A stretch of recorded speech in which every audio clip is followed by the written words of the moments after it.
Yeah. Okay, I'm going to make a presentation that is called Resilience, Belief, and the Bridge to Opportunities. So let me begin with a question. Raise your hand if you come from an immigrant family. Okay. What about you consider me from a minority? Okay, so we have a good audience here for this presentation. Because one of the things that I wanted to talk here is about resilience, belief, and the bridge to opportunity. Why? Because everybody talks about resilience. Everybody talks about that, but really, resilience is a bridge between where you're there and where you want to be. So let me introduce myself. My name is Jose Pereira. I'm Venezuelan born. I'm Venezuelan born. I came here to the U.S. when I was very kid because I was born in a place called Maracaibo in Venezuela, but I lived in two worlds. One was in Venezuela in a place called San Tome. In the 70s was booming for the oil and gas production, the American government. And I came here in the late 60s in the heart of the U.S. in Oklahoma in Tulsa. So I was living between Venezuela and Tulsa. That's where I grew up. And a very American environment. But for me as an immigrant, has been always that juggling between the two worlds. Being in Venezuela, I had a sense of belonging because it's the familiarity. It was my home. It was my family. It was my culture. When I came here, I was juggling with that, trying to fit here. And sometimes that is a problem when you're an immigrant or a minority. And it was funny for me. Hello. Hello. How are you? Good. How are you? It was funny for me, and I'm going to tell you a story because this is something that I have loved all my life. When I came here, it was like 60, it was like 67. At the time, I had like 5 or 6 years. And I don't know if you remember, there was a TV series called The Lone Ranger. Well, okay, by the time there was very popular playing games about the cowboys and the Indians. And it was funny because I wanted to fit. And in my neighborhood, everybody was blonde with blue eyes.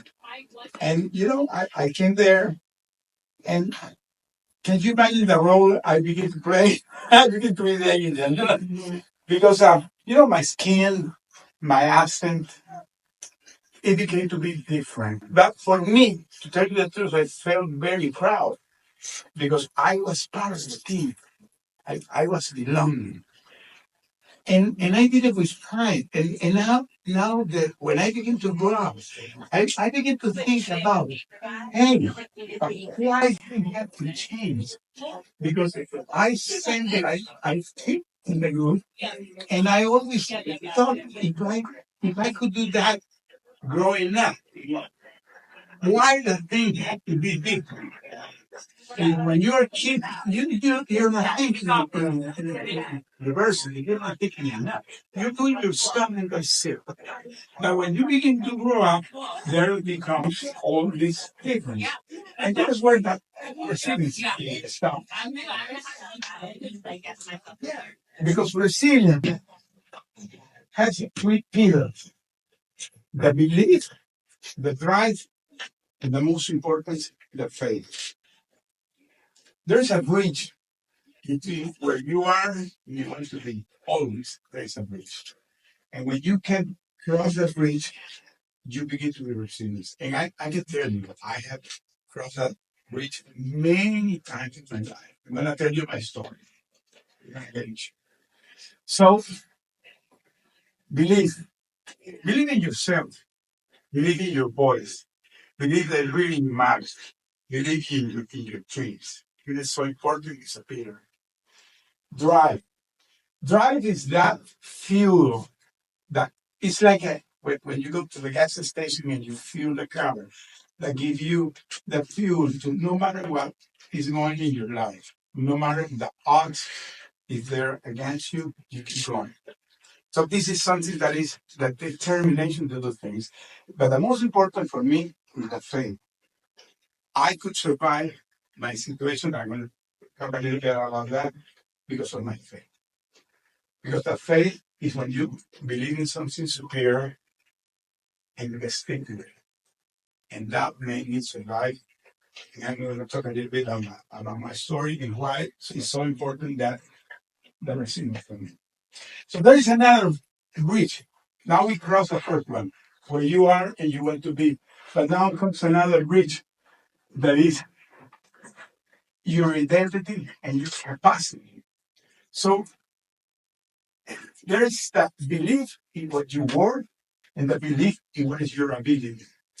The belief of your worth is what you believe that you really value, what is your inner voice, and that you really have sense of belonging.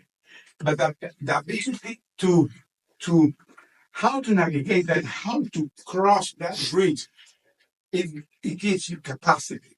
It's those skills, it's those abilities that you really can do things. This is not easy. This path is not easy because to pass this bridge, there is a lot of roadblocks. Sometimes the road has titles, sometimes it has potholes.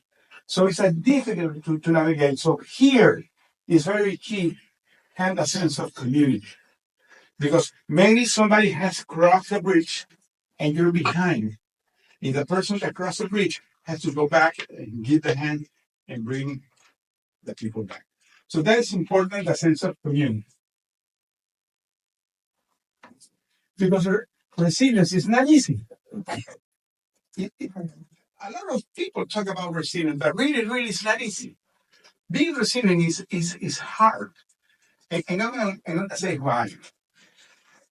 As I said, I came here very early in the 70s. I flew back to Venezuela. I graduated in Venezuela. I did my undergrad in Venezuela and I had a degree. And then I came here to the US and I did my MBA and I continued working there.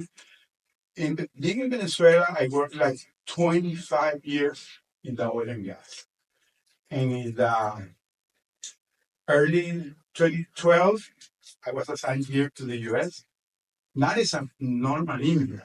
I came as an expat from an oil company, and I became the CEO of CITGO Petroleum. Okay, everybody knows that CITGO signed in Fenway Park. I was the CEO of my company. So for me, when I came here, it was not easy because even that I came here not as a normal immigrant, I had a cultural shock. And even that I grew up here in the US, I had a cultural shock because I came as a Venezuelan here. And now I'm in a position of management, but a bunch of people were Americans. And there comes how you can fit, because the importance is not what is going on, is what you really believe that you deserve. If you think and you believe in yourself, you will always fit. But now that we're talking about admissions, because we're talking here college, so how you can level that ground, how you can cross that bridge. There are several things that have to be taken into consideration. The first thing is inclusivity, inclusive admission. I'm not saying that you're going to lower the standards or that because at the end, scores matters. But when you're an immigrant, sometimes you have more challenges because sometimes you have to juggle with your school and maybe a middle job to take care of your. Or maybe you have a younger brother and you have to take care. Because sometimes when you're an immigrant, your family, you're the first generation going to school, maybe. So you don't have how to have that hand to support you. That's why it's important, the mentorship. So mentorship is not academic mentorship because there are school concepts. We're talking about friends, people that have crossed the bridge that can help you. You can become mentor of others because maybe you're in a path that you're in a better position than others. Then you have to stand their path, and you have to have targeted outreaches. You have to have that sense of community. always is important having that sense of community. And finally, financial aid. That things are going today about the DEI and all this stuff, and it's challenging, but financial aid is so important. And finally, inclusive campus. I believe this is a good environment of an inclusive campus. This is a good example how it should be all across the U.S. But unfortunately, it's not that way. So sometimes you have barriers. And let me tell you my story now. I became the CEO of CITGO Petroleum, and I have two stories that for me are important. The first is that everybody knows the CITGO signs in the framework. Well, I have a story of that. In 2016, that sign was going to, there was a real estate broker that bought the building where the billboard is, and they were going to tear it out. I came here to Boston and I began to talk with the man and say, hey, this is an iconic sign.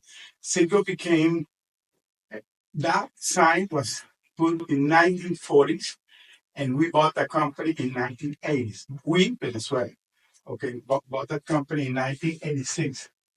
So since 1986, Televisa, that was the owner of CITGO, began to take care of the sign.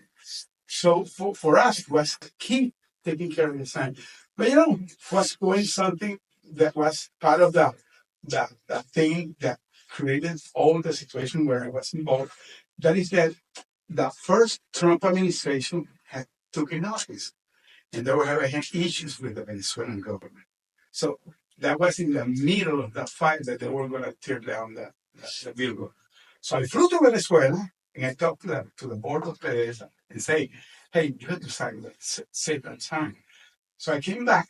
I talked with the real estate agent that had bought the building. I believe they were from New Jersey. They were asking for $80 million to keep the sign. So I flew back again and said, hey, these guys are asking for $80 million. And they said, no way, it's gone. So it was literally gone. I said, I'm not going to accept that.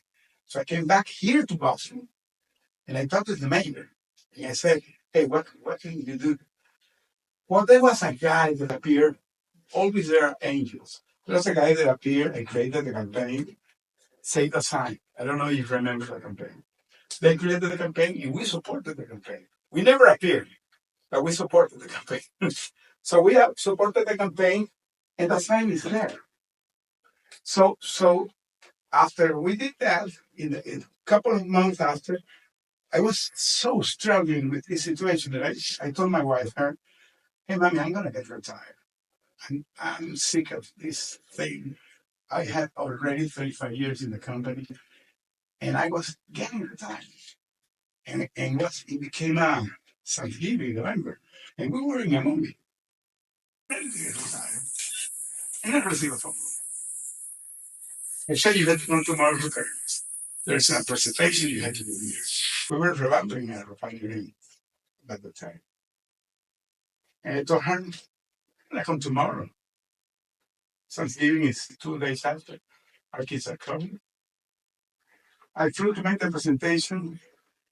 And in the middle of presenting a presentation with almost 1,000 people, it came a lot of guards. And then I was detained and accused of being an American spy. And it took me 5 years. I became a hostage for 5 years. So that's why I talk about resilience. That's why resilience is important, because for the next 5 years, I was taken from my family. I was taken for my freedom. I was taken for false accusations. I saw her 1 year after the first time I could call with her. And we decided to begin to think what we had to do. And our first thought, I'm going to be honest, were suicidal thoughts. But came the faith. That's why the faith is so important. Because we found that we needed to come back. That we found it because we began to have faith in God. I was not a man of faith. I discovered the faith there. And I discovered how to be resilient there. Because sometimes you need to believe in yourself. It's a matter of having mindset. So I'm telling you that I it's not easy in life. Sometimes you are a student, sometimes that you become from an immigrant family, sometimes you become from a minority. You have a struggle, but you have to believe in yourself. You don't have to go in the process that I went, but you have to go no matter the situation that you're going. Believe in yourself. Well, my story and the 5 years after, uh, in the 4th year that we were there, it began to be negotiations to get a release. And there was an ambassador that was assigned to our case, and he flew to Paris to negotiate a release. We had a call with him, and we had a meeting with him. It took like 3 hours. The guy said, I'm going to negotiate your release. When we finished, I told him, his name is Roger Captain. Roger, we're gone. I don't know when, but we're gone. And he left. And I remember that I went to my tiny room. We were 6 guys living in a tiny room. Uh, no windows, no all the day long, no fresh air. And I remember that they gave me a phone call, and I called her and I said, "Hey, mommy, bring me a carry-on. Bring me a carry-on, and bring it so close." And she said, "Why?" "Because I'm gonna go. I don't know when, but I'm gonna go." And she brought me the carry-on. The guy that took the logistic for me brought the carry-on. And I put that carry-on in a corner. Every morning, I saw the carry-on and told the carry-on, be ready because we're going to go. And every morning I said, be ready that we're going to go. It took 1 year. But 1 year after, one day they opened the door and said, take your things to your phone. And that carry-on came with me. So for me, that carry-on is a metaphor. It's what are your dreams. So I'm telling you, pursue your dreams. Pursue your dreams. It's challenging. I know sometimes it's challenging. You're young. You're struggling sometimes. You're having difficulties, but having the sense that you believe in yourself, that you really have a voice, that you really have your dreams, and you pursue them, but have faith in you, have faith in Him. So this is so important. So for me, sometimes I know that you have burritos because you don't have to go to my process. But sometimes you can be prisoner of your doubt or prisoner of your belief. Sometimes it can be even worse to be a physical prisoner because maybe you can have a financial stress. It's understandable. Sometimes you have that imposter syndrome. I'm not good enough. I'm not good enough. Sometimes you have a sense of isolation. I'm alone. And sometimes you have fear to fail. Have you ever had those thoughts? Those four cross your mind? Well, I'm here to say you that you really work, but you need to believe in yourself. You need to believe in yourself. So the only way that you can do this, having the proper mindset and believing in yourself, because you don't have to ask permission for you, because you matter. You matter. You don't have to ask. You matter. When you make that change in that mindset, that you're here, but you want to be here. And you see yourself because you are pursuing your dream. I'm going to say something here. I discovered something after I came back. Uh, uh, I got, as I said, I was not a religious guy. I rediscovered my faith during my captivity. I began to pray. I began to read the Bible on a daily basis.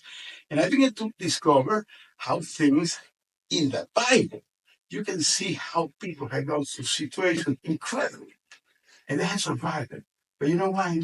Because they had faith in God. So have faith in yourself, but have faith in Him. So I came back and she told me, let's go to a church. And I began to go to the church. And today I do church service. And one of the things that I discovered is that every time you pray as the things that you're believing already happened. See yourself where you want to be. Don't see you where you are today. See you where you want to be. It's very powerful. Believe me, it's very powerful. And you see yourself where you want to be. So I'm going to ask you, where do you want to be? Me? Yeah. I don't know. I want to be an example for international students, especially coming in from different countries that doesn't have as much financial opportunities. And I feel like I'm one type of example, but I kind of want to be a little bit more. They're looking up to me on the admissions, seeing that like they can achieve what I achieved because I'm an example. Where you come from? Brazil. Brazil. I love Brazil. My son is, I'm Pereira, my son is Joao Pereira. So he's kind of Brazilian. We're on the border between Venezuela and Brazil. Where you want to be? I want to be like somebody who is able to help people in any which way. I work at a public university, and so being able to like create sustainable pathways for students and really hear them out and my colleagues. What about you? You. I want to be, I mean, very similar, but like a mentor to my younger siblings, a mentor to family, but also to the students that I encounter. That's great. So you're in the group of being a mentor. Having a mentor is so important. Let me tell you, in my career, I had good mentors, and really they helped me a lot. And today I mentor others. So this is something that, as I said, that bridge is difficult to cross. But if you are, because not all are in the same position. Some maybe can go faster than the other. So if you already cross a bridge, go back and give a hand to those that haven't crossed the bridge and bring them back. Because that is what is the community, the community. Sometimes you isolate yourself, and it's important. I can tell you, I could survive our situation because we were six guys. If you Google us, we became the CITGO six. So we became like a band. Okay, you put CITGO six, and you would see thousands of views. Okay. We were six guys.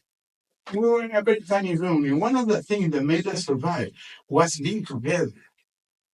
We got together, we stick together, we cheer at others. If somebody was down, the other was. So this is what you have to do in your life. Do communities. Don't do things alone. Sometimes you can be struggling with all this financial stress or imposter syndrome, any of the things. But if you have somebody beside you that can tell you, hey, you're good. You're good. Believe in yourself. So this is when you create that sense of community. And for me, I'm not doing this because it's a woo-woo. It's because I experienced it, okay? And I'm going to say you something. Sometimes when there are turbulent waters, the tide can rise, but it can lift the boat, but everybody has to be on board. Everybody has to be on board. So I'm here to say you that you're good enough. You have to believe in yourself because you don't need to ask permission to be who you are or if you want to belong. Everything is here. Everything is here.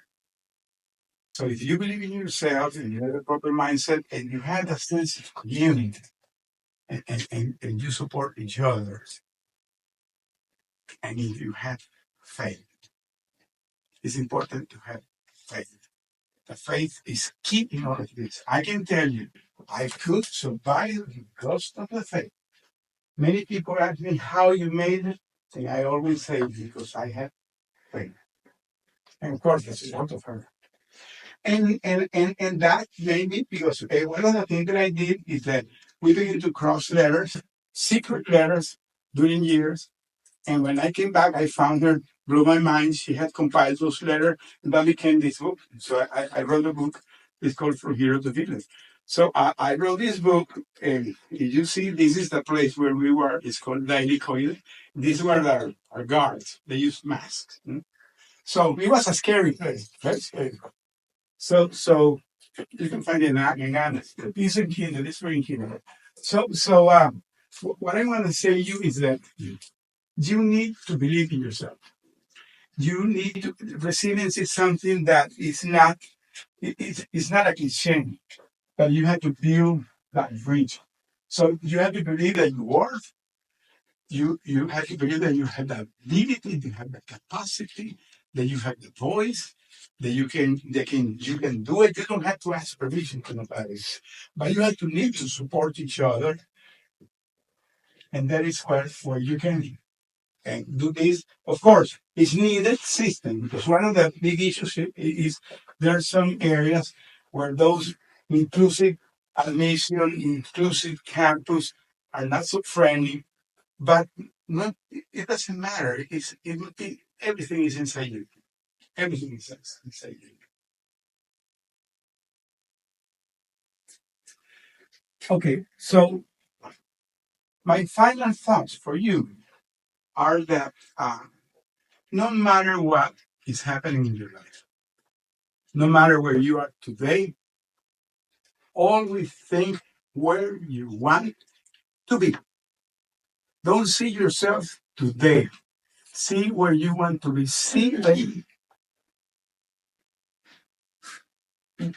Think, dream where you are going to be in the future and see yourself there. And it's going to be not an easy road. You're going to find roadblocks. You're going to find potholes. You're going to find difficulty to cross that bridge. But if you have that determination, you're going to go there and you're going to succeed. I can tell you, you're going to do it. Today, when I came back, I was struggling what I'm going to do with my life. And I decided to pivot my career. So I could have gone back to the oil and gas, but I was done with that. I decided to begin to talk. I decided to begin to coach. I decided to begin to share his experience. And I have here my wife, and I have here Rebecca. She's my person who helped me with the PR. He's a great person. She lives here in Boston. So it is incredible how I decided to build my career. I have a podcast today. It's called Building Resilience, because I talk about resilience. I really believe that is something important. Resilience is not a cliche. It's something that you can build up every day, but you have to have something that is never give up. And I have in a band in here. I have here a band that says never give up. I use it since 5 years. So she gave it one day to me when I was there, and I keep it. Never give up. So my final conclusion to you is that believe in yourself. Believe in yourself. See you where you want to be, and never give up. Thank you. So I would love to hear from me. I would love to hear from you. Any questions? Anything that I would like to? Anything? No, right? No questions. Jose, why don't you advance the slides so that if they do have something afterwards, your email and your website are up there? Okay. Yeah, I have here. Yeah, it's not. Yeah, this is my webpage. If you don't want to make questions today, no problem. My webpage, joseconnect.com. You can go there and anything that you can see. I have a lot of material there. I have today a YouTube channel that has 320,000 followers, and my LinkedIn account. I always are posting things. I have a newsletter. I have a podcast today too. I have a wonderful guest, by the way, because one of the things that I discovered Then when I came back, I got connected to what is called the hostage community. So 1 month after I came back, I flew with her to Washington because we wanted to give thanks to all the congressmen, uh, people that really worked hard to bring us back. And I got surprised. There was a big community of people that had gone through that situation I went through all over the US. People that had been captured in China, in Russia, in Afghanistan, in Cuba. Big community. Big community. Some of them are more popular than the others. For example, Brini Griner, the basketball player, she's part of her community. Or Trevor Reed that was in Russia. So we had a community. And they created a campaign called Bring Your Family Home Campaign that the campaign is still in place. It's taking care of hostages like the one that are in the Middle East. So I got connected to the community and I began to attend interviews and podcasts and things. And when I decided to do my own podcast, I said, okay, I'm going to contact these people and say, hey, I was a guest in your show. Do you want to be my guest? Now I'm having those guys as guests. So I'm having a lot of fun because I have discovered that one of the beauty of the human nature is our resilience. It's incredible the stories that you hear, people that have gone through a lot of things in life, but if you have the determination and you have the resilience and you believe in yourself, you will always succeed. It will be now, tomorrow, or will take a little bit more, but it will happen. So they're young, they're here. Believe in yourself and pursue. That's more carry on. These are your dreams. Thank you.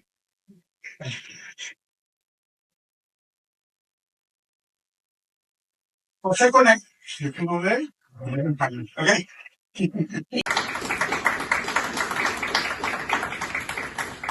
Jose Connect.